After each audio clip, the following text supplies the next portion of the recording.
అందరికీ నమస్కారం. Welcome to Leo. మాజీ ముఖ్యమంత్రి పులివెందుల శాసనసభ్యులు వైఎస్ జగన్మోహన్ రెడ్డి గారికి అదేవిధంగా వైఎస్ షర్మిల మధ్య ఉన్నటువంటి వివాదాలకు సంబంధించి రాష్ట్ర ప్రజలందరికీ కూడా తెలిసిందే. తాజాగా ఆ అంశాలన్నింటినీ ప్రస్తావిస్తూ వైఎస్ షర్మిల రెడ్డి గారు మీడియాతో మాట్లాడడం జరిగింది. అందులో భాగంగా అనేక అంతర్గత విషయాలు కూడా బయటకు రావడం జరిగింది. వాటన్నిటి గురించి కూడా తెలుసుకునే ప్రయత్నం చేద్దాం. మనతో ఉన్నారు senior journalist and political analyst Katta Karthik గారు.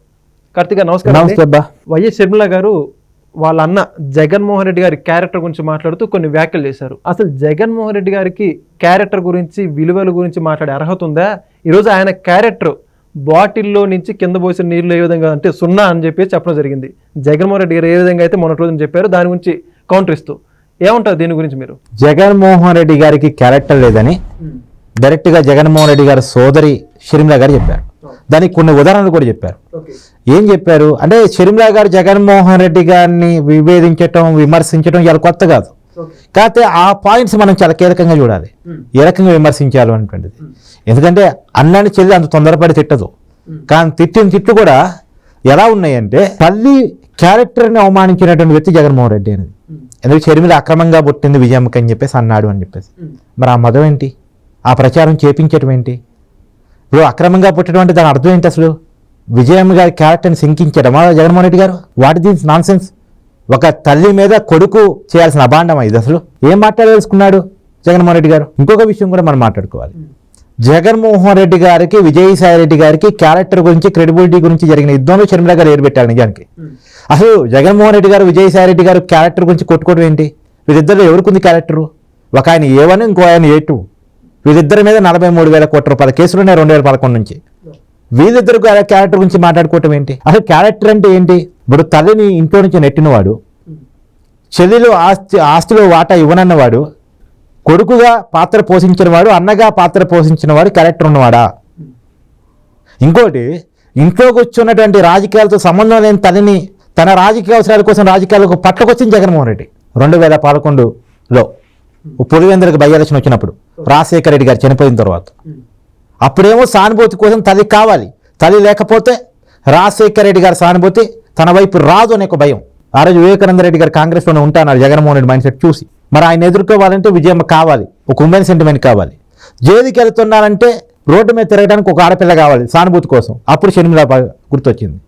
అప్పుడు తల్లిని చెల్లిని రాజకీయాల్లోకి పట్టకొచ్చి తర్వాత రాజకీయాల నుంచి మళ్ళా పక్కకు పెట్టి తన అవసరానికి వాడుకొని అవసరం తీరిన తర్వాత పక్కన పెట్టి, అంటే కూరలో కరేపాకు చాలా మంది పడేస్తుంటారు కదా, కూరలో కరేపాకుని ఎలా పడేస్తారో అలా తల్లిని చెల్లిని పడేసిన రకం జగన్మోహన్ రెడ్డి. నీకు పాయింట్ టు పాయింట్ చెప్పాలని చెప్తాను నేను.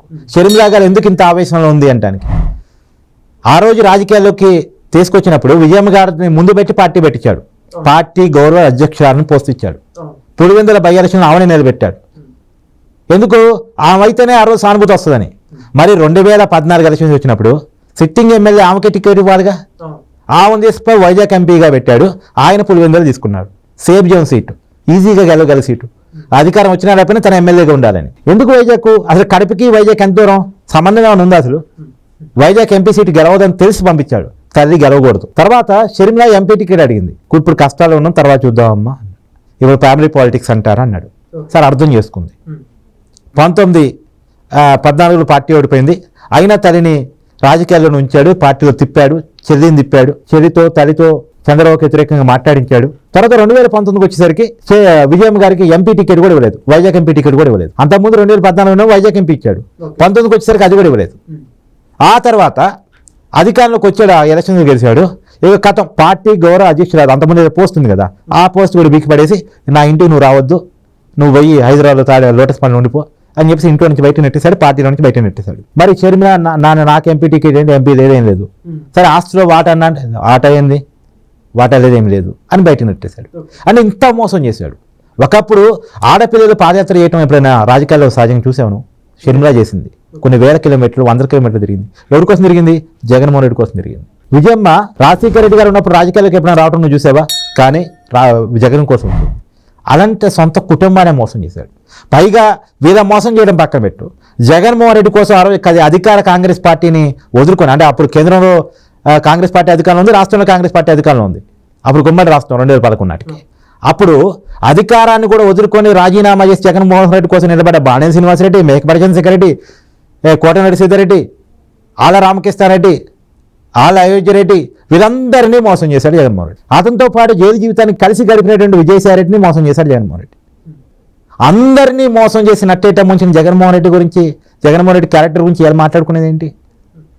ఎవరిని ఎలా మోసం చేయాలి, ఎవరిని ఎప్పుడు ఎలా వాడుకోవాలో జగన్మోహన్ రెడ్డి గారు తెలిసినంత ఎవరికి తెలియదు.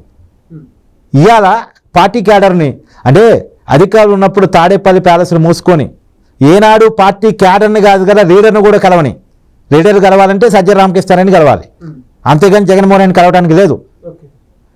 ఏనాడు పార్టీ క్యాడర్ని లీడర్ని పట్టించుకుని జగన్మోహన్ రెడ్డి ఇవాళ మాత్రం పార్టీ కార్యకర్తలతో మీటింగ్లు పెట్టి నేను ఆరో తప్పు చేశాను, నేను మీకోసం ఉంటాను అని చెప్పేసి కార్యకర్తలు చెప్తున్నాడు. ఎందుకు? ఇప్పుడు ఆయన పల్లకి మోయడానికి కార్యకర్తలు కావాలి, ఆయన జనాల్లోకి వస్తే జనాన్ని సమీకరించడానికి కార్యకర్తలు కావాలి, ఆయన కోసం బ్యానర్లు కట్టడానికి ఎన్నికల ఖర్చులు పెట్టుకోవడం కోసం కార్యకర్తల నాయకులు కావాలి. అందుకని ముసలి కన్నీరు గారుస్తున్నాడు. నువ్వు అధికారంలో ఉన్నప్పుడు ఏమైనా నీకు పార్టీ కార్యకర్తను పట్టించుకున్నావు? నువ్వు కనీసం అపాయింట్మెంట్ ఇచ్చావా? కనీసం నీ మొహం చూపించావా?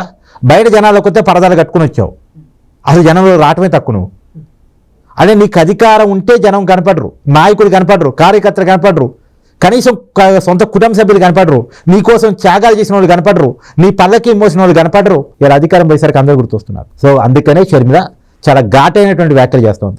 రెండోది, షర్మిలకు ఒక క్లారిటీ ఉంది. జగన్మోహన్ రెడ్డి అనే పార్టీ, అంటే వైసీపీ అనే పార్టీ రాజకీయంగా భూస్థాపితం అయితే అదంతా కాంగ్రెస్ ఓటు బ్యాంక్ అంతా కాంగ్రెస్కి వస్తాయి. కాంగ్రెస్ పార్టీ పెరగాలన్నా, తనకి రాజకీయ జీవితం పెరగాలన్నా వైసీపీ అనేటువంటి రాజకీయ పార్టీ ఆంధ్రప్రదేశ్ రాజకీయ ముఖచిత్రం మీద లేకుండా చేయాలి.